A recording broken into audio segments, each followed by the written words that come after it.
After the success of Sonic the Hedgehog, both Sonic Team and Sega Technical Institute would begin development on a sequel. However, this project would eventually split into two completely different games.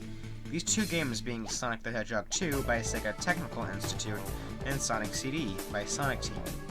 I'll be looking at Sonic CD first. Yeah, I am aware that Sonic 2 did come before Sonic CD, but Sonic CD is a lot closer to Sonic 1 than Sonic 2 is, as it uses the same character model for Sonic that is used in Sonic 1. That, and I do consider it to be the Japanese Sonic Chief, seeing as how both games were in development at the same time, and both games were very connected at one point in development.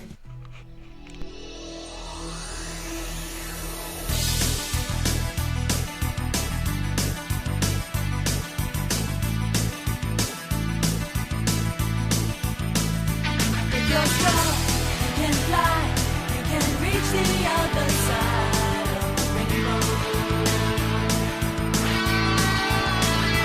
It's alright, take a chance, 'cause there is no circumstance that you can't handle when you use your mind. Sonic boom, Sonic boom, Sonic boom, keeps you running faster. Sonic boom, Sonic boom, Sonic boom, save the planet from disaster. In terms of controls and physics, Sonic CD doesn't differ much from its predecessor. However, Sonic does have two new moves this time.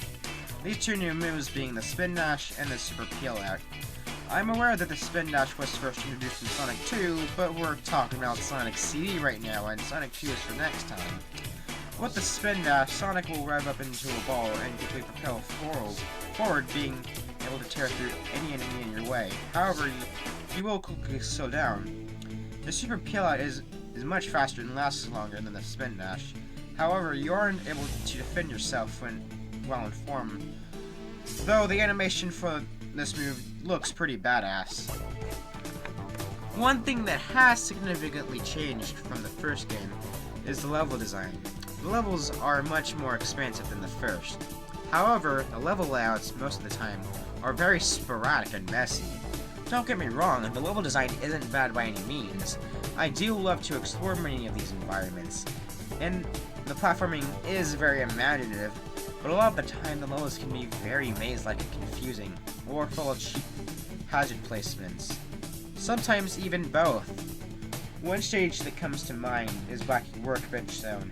The main gimmick of this level is that the bottom of the floor bounces you up very high. It doesn't sound too bad, but once you actually get to playing the level, you'll constantly be bounced up into hazards most of the time, and it can get really frustrating. Now, again, the level design isn't too bad that it makes the game unplayable. In fact, there are some really well-designed levels in this game. However, a lot of the times it can be very messy, and this does kind of bring the game down a bit. Sonic CD's main gimmick is time travel. How it works is that there are time posts that say either past or future. By touching either one, you'll have to build up a lot of speed in order to travel to that specific point in time. Sonic CD's time travel mechanic is really cool, on not just a gameplay perspective, but also in terms of atmosphere too. However, there are a couple of big issues I need to address when it comes to traveling through time in Sonic CD. For one, it's very finicky. If you manage to build up almost enough momentum, but then get slightly interrupted, you'll lose any chance of going to said time period. Couldn't they have designed it much better? It is pretty neat that you can travel through time by building up momentum, but it's such a pain in the ass. It's also irritating as all heck when you're trying to go to a specific time point that you end up touching the wrong time post. One thing that is cool about time travel is that whenever you go to a different time period in any level, not only does the environment change, but so does the design of the zone, which opens up to new sections while closing off some others, which leads to there being plenty of replay value. The plot of Sonic CD focuses on Little Planet, a miniature-sized planet that comes by Mobius once a year. Dr. Eggman discovers this little planet and decides to chain the planet to Mobius and then proceeds to torment the miniature planet. Upon discovering this, Sonic decides to go to Little Planet and stop the madman from damaging the planet even further. In the game, you travel through the past, present, and future. The past representing what Little Planet was like before Eggman invaded, being very peaceful and nature-like. The present is pretty much showing what's happening during the invasion. And then you have a good future and a bad future, which is pretty much dependent on what you do in the past. In the bad future, Eggman won, and everything is pretty much dead and polluted. And the environments are very technologically based. In the good future, nature and technology learn to coexist in peace and harmony. Now, if you can recall back in my Sonic 1 review, I mentioned how the classic Sonic games had a theme of nature versus technology. Sonic 1 used this in a very effective way, as the levels in the beginning of the game were very peaceful, carefree, and easygoing, whereas in the final levels were much more tricky and claustrophobic. That and the aesthetic showed of a much more polluted technological environment. Sonic 1 and 2 collectively made use of this theme in a very effective way, but Sonic City takes this theme and runs with it, no pun intended. Sonic City is the most atmospheric of the classic series, as well as probably the most darkest. This can be seen through the future segments. The bad future shows what would happen if Eggman won, as the environments in the bad future are very bleak, dead, and polluted. Even the good Doctor's machines are in poor condition. Dr. Eggman pretty much destroyed these environments. No matter how many times you beat him, the environments are still going to be damned. The only way you can save these environments is by going back to the past and destroying one of the Doctor's mini machines, or you could just collect all the temp stones to prevent his plans from ever happening. If you do manage to affect the past, however, then the future changes for the better, as the good future shows both nature and technology putting aside their differences and conjoining together to form a paradise. And with that, you get a glimpse of what you wouldn't see in any other Sonic game. And it's quite beautiful, if you ask me. You see, this is why Sonic City works, and why it's so special. You see, when many other forms of media attempt to do the nature versus technology theme like Awesome Possum, they usually fall really hard in their face, even attempting. But here, that's not the case, as with Sonic CD, it isn't entirely one-sided, as it shows nature and technology coming together in harmony. But at the same time, you are also shown what would happen if you failed. And it really hits home, but it also encourages you to change things for the better, which, again, is pretty neat. This whole time travel mechanic, in general, adds a bit of artistic flair to this game, both on a gameplay perspective and on a narrative one too. As I've mentioned before, you change into the future by going back to the past and destroying Eggman's robot-spawning machines. This, of course, means you're going to have to do a little bit of exploring. Most of them aren't hard to spot, but there are times where it can be pretty damn cryptic. Destroying every one of these machines results in getting the good ending. However, you don't have to do this. It's completely optional. You can simply just go into the special stages and collect all of the time stones, which will also result in getting a good ending. Or you can just ignore both and simply breeze through the whole game without having to even bother. That's yet another cool thing about Sonic CD. Choice. You can choose how you want to go about in the game. You can take your time and try looking for and destroying Eggman's machines in the past, or you could just collect all the time stones. But maybe you could do both, or you could just ignore both and just regularly go through the levels. This whole freedom of objectives adds a good amount of depth to the game, and in return create more of an interesting experience. Sonic CD also introduces two new characters to the series, who would eventually become staples of the series.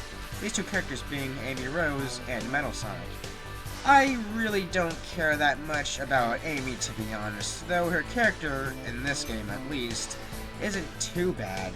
I bet she's just inoffensive. Metal Sonic, on the other hand, though, is pretty badass. He's probably the best rival Sonic has ever gotten, and he even fits in well with the theme of nature versus technology. Also, I can't forget about the boss fight with Metal Sonic and the start of Speedway. Seriously, the race with Metal Sonic is without a doubt one of the most memorable moments in the series. In fact, now that I think about it, Sonic City has a great selection of bosses, though the first two fights are an exception. They are very unique and creative in their design, and they are just fun to tackle. Sonic CD's presentation is outstanding. Of course, due to being made on the Sega CD, it's obvious that the graphics would be much more polished than that of the Genesis titles.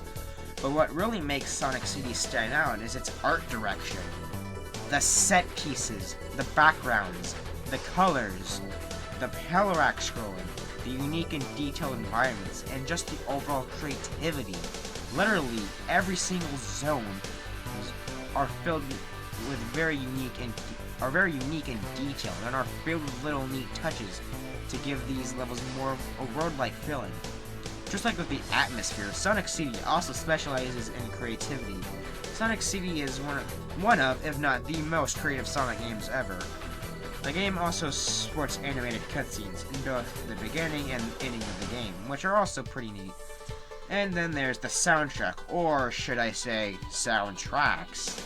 Yeah, believe it or not, this game has 2 soundtracks, for some odd reason that I am not aware of, about an American soundtrack and a Japanese soundtrack. I love both of the soundtracks. A good majority of people, however, seem to prefer the Japanese OST, but I honestly lean more towards the American OST, simply because I think it just fits more of the environments. That and they're really damn good. I mean, seriously, just listen to this.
Which soundtrack you prefer is entirely up to you, though feel free to tell me which one you prefer in the comments. Sonic CD is a really good game, although it has some major issues that bring it down a bit, such as the sporadic level design. But it's just so creative, unique, and fun that it's really hard not to recommend it. So if you're interested, then by all means check it out.